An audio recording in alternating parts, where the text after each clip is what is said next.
So today's book is The Aristocats. When Duchess and her kittens meet Alley Cat, Thomas O'Malley, they know they want to be together, but the house butler has other plans. He wants to send the cats to Timbuktu so he can inherit their fortune. Will the Aristocats escape the butler's grasp and live happily ever after? So let's find our really pretty page. Lots of characters on there. And our cover page, title page, again by Disney Press. So they did the pictures and the artwork and own the rights to the book. So let's see what happens.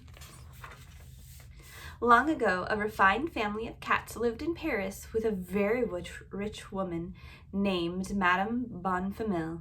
Duchess was a charming white cat. She had 3 kittens, Toulouse, Berlioz, and Marie. One afternoon, as the family returned from a shopping trip, Madame Bonfamille told her butler, "Edgar, I'm expecting my attorney, Harcourt." The cats pricked up their ears. They always enjoyed a visit from the friendly lawyer.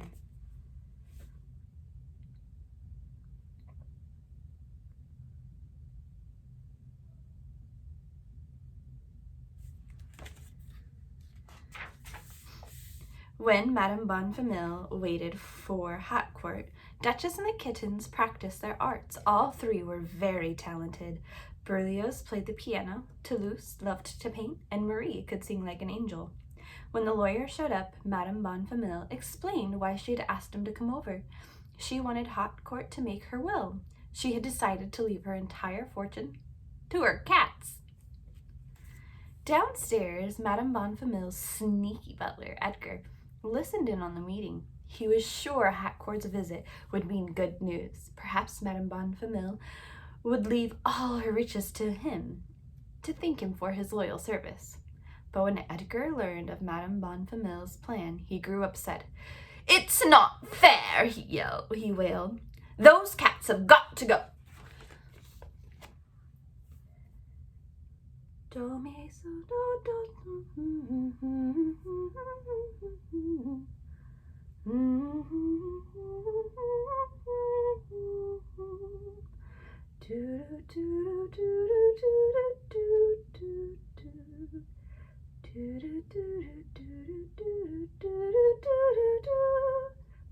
you sing your scales and your arpeggio.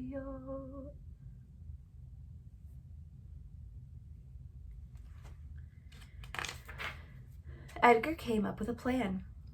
He would make the cats disappear so he could inherit Madame Bonfamille's fortune. That evening, Edgar prepared a special dish for the cat's supper.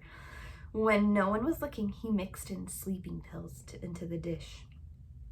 "Here, kitty, kitty, kitty, come taste this delicious creme de la Edgar. Here, kitty, kitty, kitty," he called to the cats. Indeed, the meal was very delicious. The cats and their friend Roquefort, the mouse, ate it all. Soon after, they all fell asleep.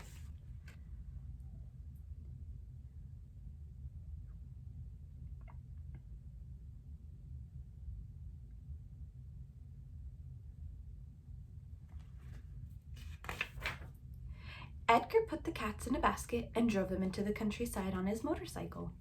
He ran into 2 noisy dogs that loved to chase. Edgar lost control of his motorcycle and drove right into the river. The basket holding the cats fell off the motorcycle and landed under a bridge. When the cats awoke, they did not know where they were. How were they going to find their way home? The next morning, an alley cat named Thomas O'Malley found Duchess and the kittens. He was quite taken with Duchess and wanted to help her. O'Malley arranged a ride back to Paris aboard a milk truck. The truck drove off and O'Malley turned just in time to see Marie tumble onto the road. O'Malley picked up Marie and helped her back onto the truck. Then he jumped on as well. It seemed Duchess might need some extra help getting to safety. Abraham de Lacy, Geosuffocacy, Thomas O'Malley, O'Malley the alley cat, Bum, bum, bum, bum, bum, bum. Bum, ba, bum, bum, bum. Bum, ba, bum, bum, bum, ba, bum. Bum, ba, bum, bum, bum. The truck had not gone far before the driver realized he had some extra cargo. He chased the cats away. Duchess and her kittens would have to find another way back to Paris. Soon, O'Malley found railroad tracks they could follow. As they crossed the high railroad bridge, the tracks began to rumble. O'Malley looked up. There was a train thundering towards them. "Don't panic," said O'Malley. "Get down, underneath." O'Malley and the cats clung to the beams underneath the track. As the train shook the bridge, Marie fell into the rushing river below. "Hold on, Marie," O'Malley called. He dived in to rescue her. Clickety, clickety, click. Chugga, chugga, chugga, chugga, woo. Clickety, clickety, click. Chugga, chugga, chugga, chugga, chugga, chugga, chugga, woo.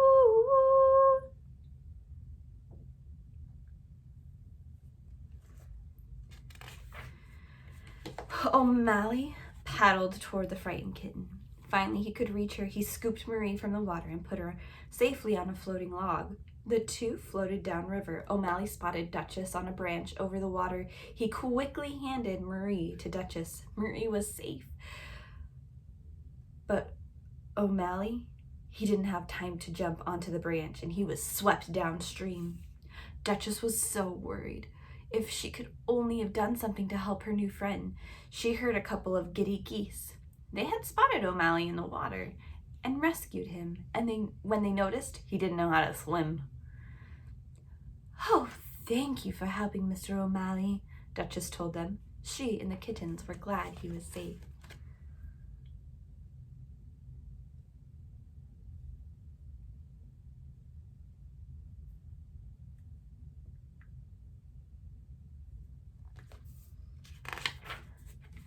Back on dry land, the cats continued their journey towards Paris.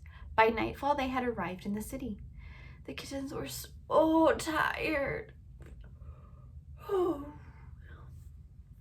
O'Malley invited them to rest at his place. They could have a quiet evening and then go to Madame Bonfamille's in the morning. But when the group got to O'Malley's house, things weren't quite quiet. Music filled the apartment. O'Malley's friends, Scat Cat and his jazzy pals, were playing toe-tapping tunes. O'Malley was nervous. He was afraid Duchess and her family would not like the music. But when Duchess invited O'Malley to dance, he happily agreed. "Let's swing it, Thomas," Duchess said with a smile. Berlioz joined in the fun, playing the piano as he never had before. "It isn't Beethoven, Mama," he said, "but it sure bounces." Everybody wants to be a cat because the cat's the only thing that knows where it's at. Bum ba bum ba bum ba bum ba bum bum bum. Ba bum ba bum ba bum ba bum bum bum.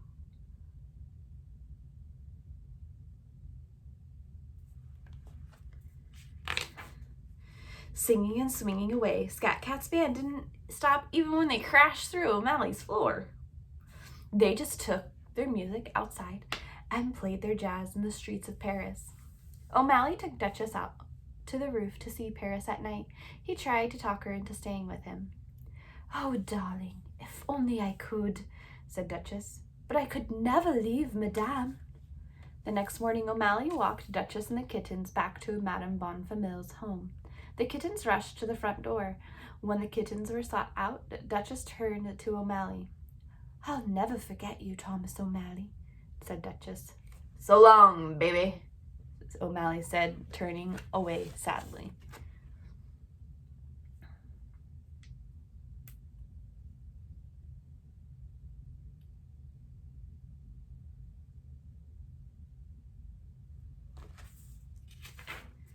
When Edgar saw the cat, he grabbed a sack and nabbed them up. "I'll take care of you later," he said. He hid the cats in a cool oven and heard Madame calling. Madame Bonfamille had been very lonely without her cats, so when she heard them meowing, she was very excited. "Oh, Edgar, they're back!" she said. But when Edgar helped her call for them and they didn't come, she dismissed it as her imagination. The cat's friend, Roquefort, saw what had happened and rushed to get help. Roquefort ran the race of his life and caught up to O'Malley as the mouse gasped out his story. O'Malley said, "Go get Scat Cat and his gang of alley cats. Tell him O'Malley sent you." Then O'Malley ran as fast as he could to Madame Bonfamille's house.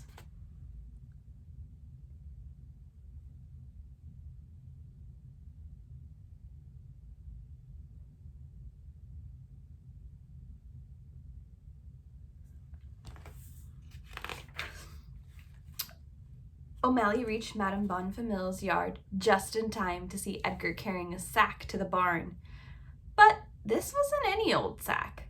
It was meowing. Meow, meow, meow. O'Malley knew Duchess and the kittens were trapped in there. He had to find a way to get them out. Quickly, O'Malley ran into the barn. He would save the cats no matter what it took. O'Malley watched Edgar put the sack into a giant trunk. He was sending them far off to Timbuktu.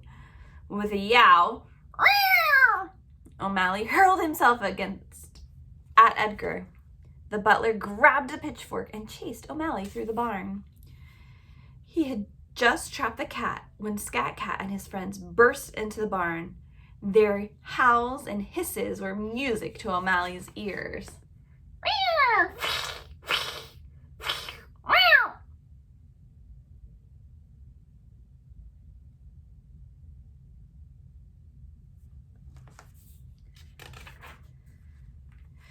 While the alley cats took care of Edgar, Roquefort unlocked the trunk. O'Malley lifted the lid and freed the cats. "Everybody out of here fast," he said. Meanwhile, Scat Cat and the band hooked Edgar to a pulley. Madame Frou Frou's horse lifted him off the ground and loaded him into the trunk. O'Malley slammed the lid shut and trapped Edgar inside. The alley cats pushed the trunk out of the barn, waiting delivery truck. Soon Edgar was on his way to Timbuktu. Duchess and the kittens knew they would never have to worry about Edgar again.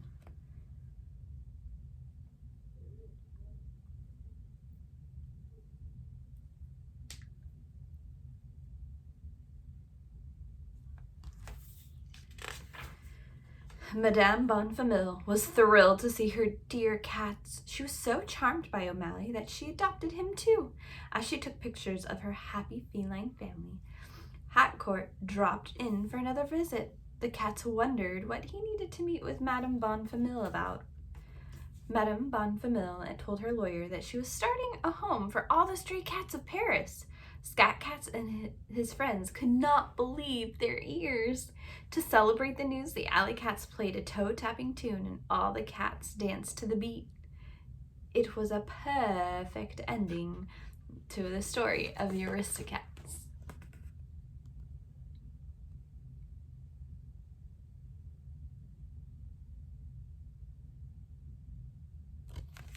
And that, my friends, was the end of the book. So there's Thomas O'Malley, Duchess, Berlioz, Toulouse, Marie, Scat Cat, and his jazzy friends. And then at the end, there you go. All right, I hope you had a great time following along as I read. Until next time, bye, my friends.